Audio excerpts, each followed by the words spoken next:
I don't often title sermons, but today I'll call this Great Expectations. I had a teacher I want to tell you about, and I may have told you about her before, but she was a good enough teacher to talk about again. Mrs. Redford. She was my French teacher. She'd also been my mother's French teacher when she had just started out in teaching at Warrior Run. She was tough. But because she was tough, I learned French. I went to France. I spoke French in Paris. And our class went to, and I know this is going to sound really exciting to you all, competitions with other schools in who spoke the best French. We did vocabulary tests. We memorized poetry. We had to write an essay on the spot. We did all sorts of things. And Warrior Run, if I may be so bold as to say, crushed the competition. We took on the 5-year students at Shikellamy and our 4th year, and we still crushed the competition. Now that might not sound as exciting to you all, but ask yourselves this. How arbitrary is football? I mean, 40 years after graduating, does it really matter where you can throw a ball? So we had our competition and we did well. We did well because Mrs. Redfern did not take any excuses. She set a high bar for us, and we met it. As a teacher, she told us that we could do this. We could achieve high levels of proficiency. And when she expected us to do it, we were up to the task. And I will always remember her. And I will remember her name, and I just communicated with her recently on Facebook.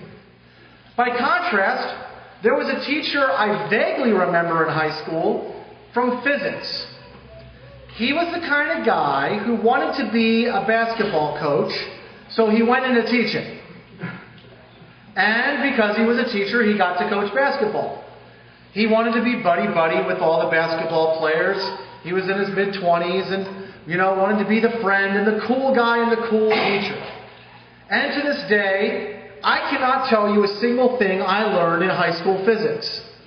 Anything I might know about physics, I probably learned in college. He wasn't a very good teacher.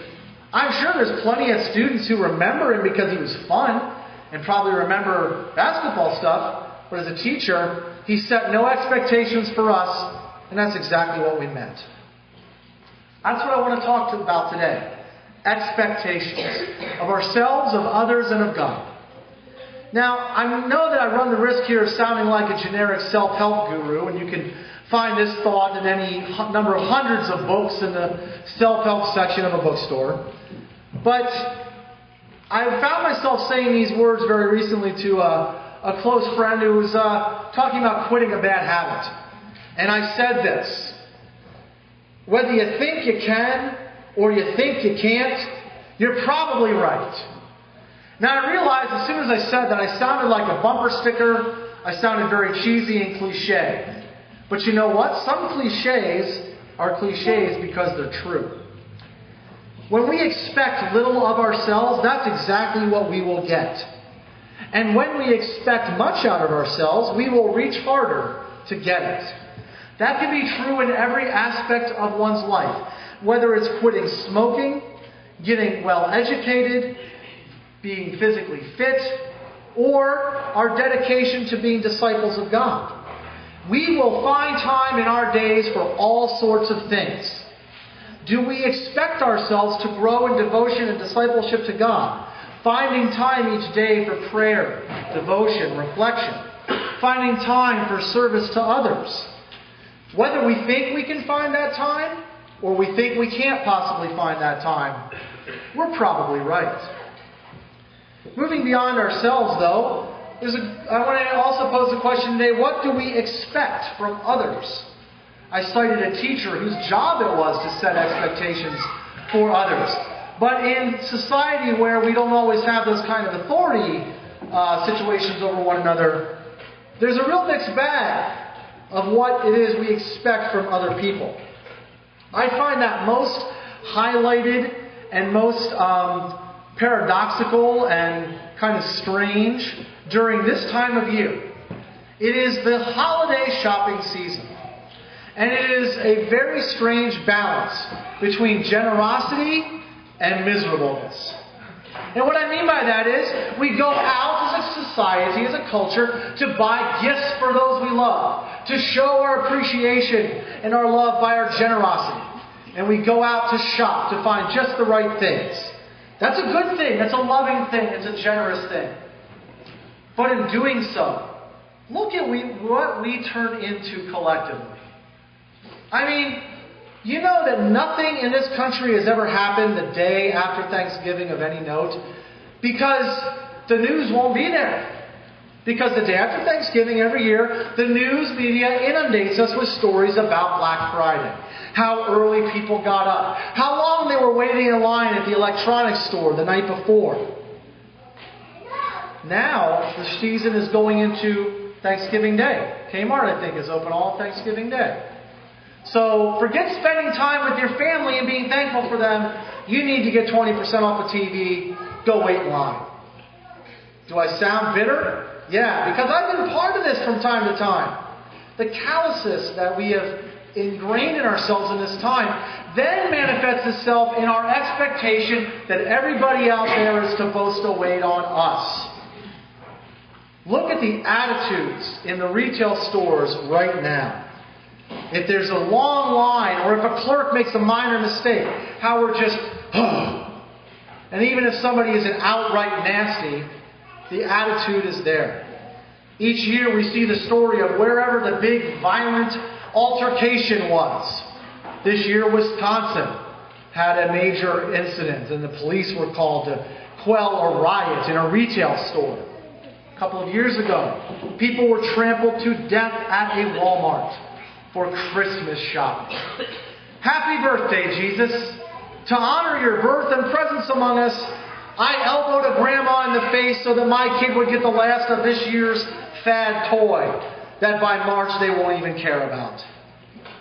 Think over the last 15 years. Tickle Me Elmos and Furbies, and way back longer to the 80s when the Cabbage Patch Kids drove suburbanites and to crazy mobs and riots. Is this what Christmas is about? Do we expect that everybody out there is just in our way? In the way of our deal, of what we want to do, in the way of our time? Christmas shopping each year becomes uglier and uglier. And yet we throw up our hands and say, what are you going to do? It's part of the game. This kind of low expectation for civility is not serving our culture well. Civility, kindness, and manners are standing out now because they're such a rare commodity. And we can all be guilty of it, whether or not we're in the stampede or whether we just have that attitude. The world needs to move for us when we open our wallets. It's a fundamentalist version of the idea that the customer is always right. When we treat strangers in a way that we would be embarrassed if our family saw us acting. Something is lost in human interaction. To expect others to serve us, to meet our needs exactly what we want and when we want it, is not going to serve us well. But there is a fair expectation that we should have of others.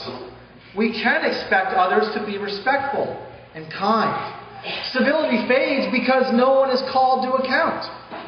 As schools are more and more faced with this question of how do we deal with bullying, for example, I believe that the hope lies less in trying the impossible task of making sure no one ever has a bullying attitude. I don't think you're ever going to wipe that out. What's more important, though, is having a clear response from the community, from authority figures, from other peers, that says that this behavior will not be tolerated. A public response to bullying speaks volumes. And the fact is, silence speaks just as loud as any words. Having high expectations of others means that when we see injustice, unkindness, that we stand and speak up on behalf of those mistreated. So that's a few words about expecting things from ourselves and from others. What is it then that we expect from God? This Advent is a time to use the phrase hope and expectation. And as I've preached many times, hope is not a what if maybe. Hope is about sure and certain hope in God's promises. The psalmist writes, as we read today, that God's promises are sure. When God makes a promise, we can expect great things. But the thing is, it may not always be on our terms. And that's what's hard for us to grasp. John the Baptist sits in prison, eager to hear word of the doings of Jesus. His entire life has led up to this point, that the Savior, the Messiah, the one to come after him, for whom he is not worthy to touch his shoes, is going to take over. All his life has been prelude to this moment. John has led a life as an ascetic, living out by the river, baptizing, wearing strange clothes, eating strange food, not sitting in the palace as someone important, as Jesus knows. And all of this sacrifice and all of this intensity and all this preaching has built up to when Jesus arrives. And so as John sits in prison, he's not worried that he's in prison because Jesus is here to take over. But he's a little unsure. The theme of my sermon last year at this time was, are you sure you're the guy? Because John wasn't really sure that Jesus was the Messiah he was looking for. As he sat in prison, he sent word to ask Jesus, are you the one, or should we wait for another? Should we be making preparations again? John had his doubts because Jesus did not do things exactly like John. And that's so hard for us to understand when we love something, when we treasure something, when we pour our heart and soul into something, and then we have to give it to somebody else. Will they do it exactly the way we want them to? A few weeks ago, the congregation of Mount Pleasant Mills gathered for the 200th anniversary, and I was pleased to have with me 5 former pastors who served this congregation. I wonder how many of them look at, just by a matter of habit, look at my ministry here and say, well, I wouldn't do things that way, or here's how I would have done it, or how come Pastor Weaver doesn't do this the way we used to? Because that's just human nature. For us to wonder, why don't they do it my way? I tease my father all the time, as someday he should write a memoir called, Why Doesn't Everybody Think Just Like Me by Wayne Weaver. It'd be a pretty good book. I'd read it. But that's our nature.